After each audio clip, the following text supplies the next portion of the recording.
Food insecurity. You've heard the term, but what does it really mean? It's not just about missing a meal.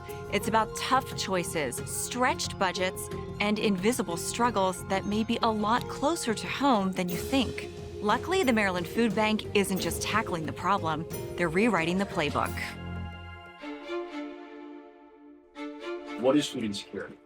Excellent question. It means that someone doesn't have access to enough food to live a healthy, sustainable lifestyle. So rather than having meat, potatoes, and vegetable for dinner, it might be a pack of Twizzlers and a Red Bull or a Coke or food from a fast food restaurant. So they don't know where their next meal is going to come from. Food insecurity is so pervasive in our state. By our own research, some 1 in 3 Marylanders may be facing food insecurity today. It's people who live below the poverty line, at the poverty line, and well beyond the poverty line. Oftentimes, it's families where at least one of the adults is working. The biggest misconception about food insecurity that I think is out there is that people think that there's just lazy people sitting at home not doing things. But what they don't understand is that people get in accidents, people have strokes, people get cancer, and the bills pile up. Biggest myth about food insecurity, probably that, well, they should just get a job. And it's like, yeah, they have a job. And have you been to the grocery store recently? Everything's going up. A dozen of eggs is like $6 or $7. It impacts kids and seniors at the highest level. It impacts working families, rural communities, suburban communities, urban communities. So the scale of the problem is enormous. And what that often looks like is all of us. It's not defined by a certain neighborhood or zip code. It's not a certain age bracket, a certain racial demographic. It really touches every corner of our society. Even working, a 40-hour-a-week job, there were some days where I had to decide where, I was going to eat because, we didn't have enough. I went to one food pantry and they said I made too much money. And I was upset, started crying. The only 2 meals my daughter would eat were at school. So being a parent, it weighs on you. Well, is your car open? Yeah. Oh, I see it. Do you want it in the back seat? A lot of people, they're like, I didn't bring any pay stubs, but the Maryland Food Bank is very welcoming. And they're like, no, you don't need pay stubs, just come shop.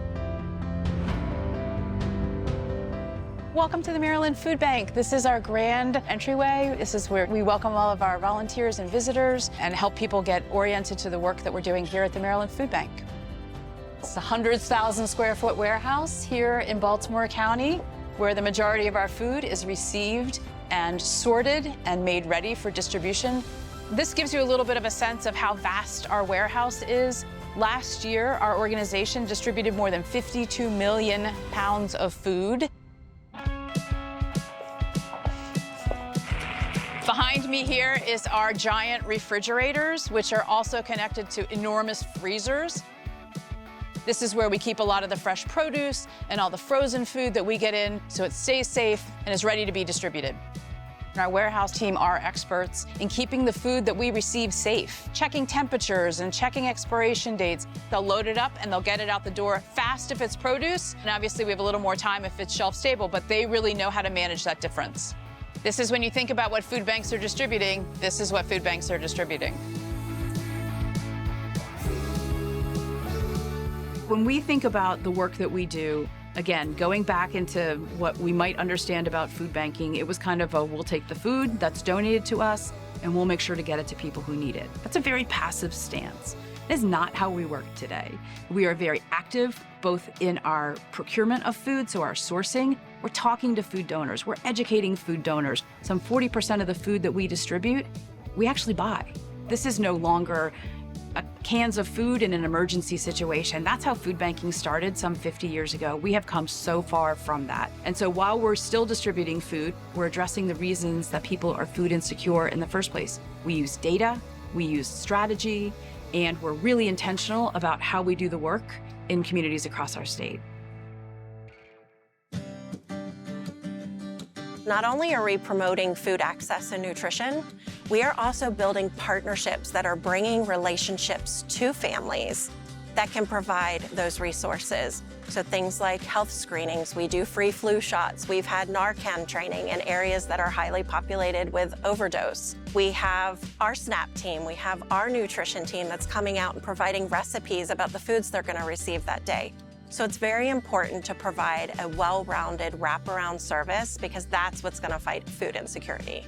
Well, you know what? You just made this old lady very, very happy. The Maryland Food Bank is not your grandmother's food bank. Our impact values really speak to the work that we do. We are changing lives one plate at a time through the work that we do here. We're feeding people today, which is important. We're never going to stop doing that. But we also want to be making a difference so that fewer people need us in the future. And that's the work that we do that we call ending hunger.